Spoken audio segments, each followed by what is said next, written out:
to imagine with the cost of housing and the current interest rates of a mortgage that buying is better than renting? Or is it?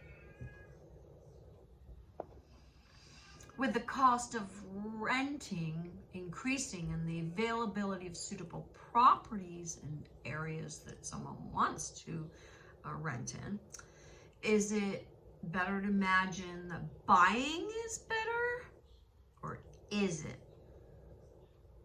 Hi, my name is Vanessa Wilson. I'm a sales representative for Coal Bank Momentum Realty and owner of Niagara Living Real Estate Incorporated.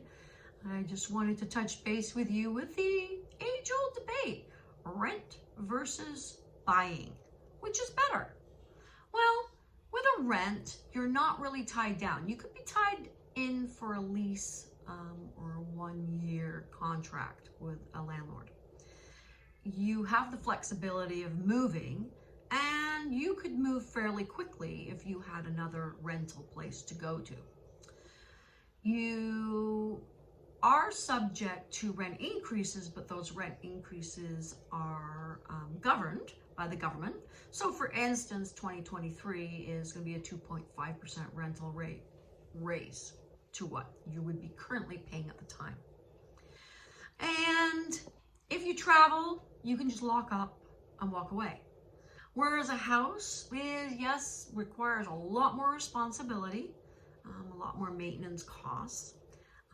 You are tied down. You're not easily able to just get up and liquidate it. It's not a liquid asset where you can, dump it quickly. It does require, to be put on the market, sell, close, and then move. So there's a number of different steps, more costly to close a home. Buying can be more expensive than renting with the higher interest rates.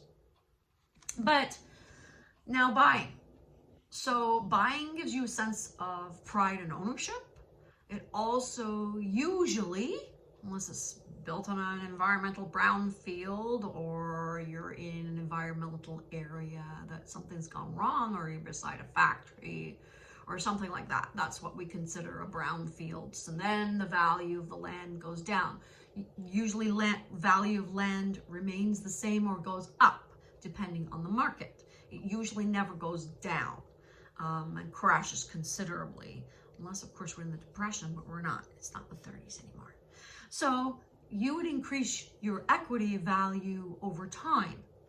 So then it serves as an investment, and you can often deduct or use it for tax benefits to deduct your principal interest. You have the freedom to have pets, and that's what I forgot to mention in rentals. Most rentals restrict pets if they allow them at all. Whereas when you're in your own home, you usually get to decide how many people live with you and how many pets you can have. With renting, of course, there's usually no tax benefit. You need the landlord's permission, how you decorate, definitely structural changes. And that goes for buying houses too. If you have to make structural changes, you really do need the town or city's permission to do that.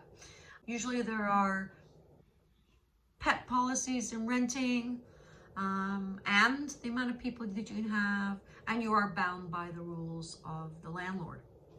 So renting versus buying, if you look at the current rates, so if you save 4% on a $500,000 house, a $500,000 house in Niagara Region would probably be under 1,000 square feet, probably 1 to 2 beds, really tiny bedrooms, and no basement finish, and basically a very small home would be a $500,000 home for sure. But that would equate a 1-bedroom rental in Niagara in a high rise. So I'm not talking about renting houses, they're even more expensive. But the current rate is approximately $1,500 to $2,000 a month for a 1-bedroom, depending on where it is in Niagara and what style of apartment it is. If it's a high-end apartment, then you could pay more, but that's the average. So even if it goes up 2.5% next year, that's what it's slated as for a rental, then it's only going to go up $37 a month. Whereas if you have a flex rate on a mortgage, and I am no mortgage specialist whatsoever, but yes, you're going to be paying about $23 to $2,500, say if it's 4% or over. And the Bank of Canada rates are stating that yes, it's going to go up again in September. So you could be at 5% with a flex rate. You probably will want to lock in, even if it's a more expensive rate. The difference between the flex rate and the fixed rate is sliding closer and closer together. So that's up to you and your budget. But renting versus buying is a decision that you need to make with your partner. And it's based on money, yes, but it's also based on lifestyle, where you want to be, where's your career heading, where you want to live, and really what you can afford at this given time. So buying a house is a long-term investment as opposed to renting. It's maybe you want to see the area before you buy, and that makes sense, and then you can hopefully put money aside. But rentals as they are today, they're becoming even more scarce to find. So it is a decision not to be made lightly. Not only that, your partner, significant other, you need to be in sync. You need to be in sync where you want to live, what you expect, what your expectations are, and what you will live with and live without, and where you want to live. So it's very important that you do that together before you even rent or buy, because you don't want to be arguing over that. Anyway, Vanessa Wilson here. Please like, share. Every Tuesday at noon, I produce a new video based on what's going on in the market or what's going on in Niagara Region, which is where I live. Anyway, press that like button. Thank you.